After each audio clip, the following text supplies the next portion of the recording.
Brian Kemp is a turncoat, he's a coward, and he's a complete and total disaster. In the governor's race with Brian Kemp and David Perdue facing off, it's an incredible test of President Trump's influence because he has endorsed David Perdue, the former senator, but it appears that the incumbent, Brian Kemp, is pretty safely ahead. I was as frustrated as anyone else with the 2020 election results.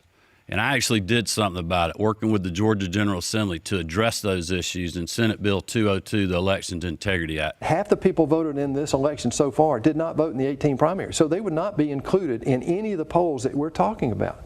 These are the very people that are upset about the election. Down ballot with Secretary of State, you've got Brad Raffensperger, the incumbent, facing Congressman Jody Hice. Polls show it to be a very close race. Raffensperger, of course, is the man President Trump called last year in January, urging him to find 11,000 some votes. I just want to find 11,780 votes, which is one more than we have, because we won the state. Jody Hice, a very conservative member of Congress, has embraced President Trump's false statements about fraud affecting the outcome in Georgia in 2020. Myself, members of the Georgia delegation, and some 74 of my Republican colleagues and I object to the electoral votes from the state of Georgia on the grounds that the election conducted on November 3rd was faulty and fraudulent.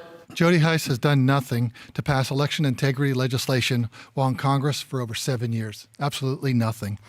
But election security has been my #1 priority since day one. So I think that both Brad Raffensperger and Brian Kemp are following a playbook that is going to be of great interest to other Republicans around the country. They are not running away from election integrity as an issue while still standing firm that 2020 was a fair election. It was one of the key 6 states that President Trump contested in 2020.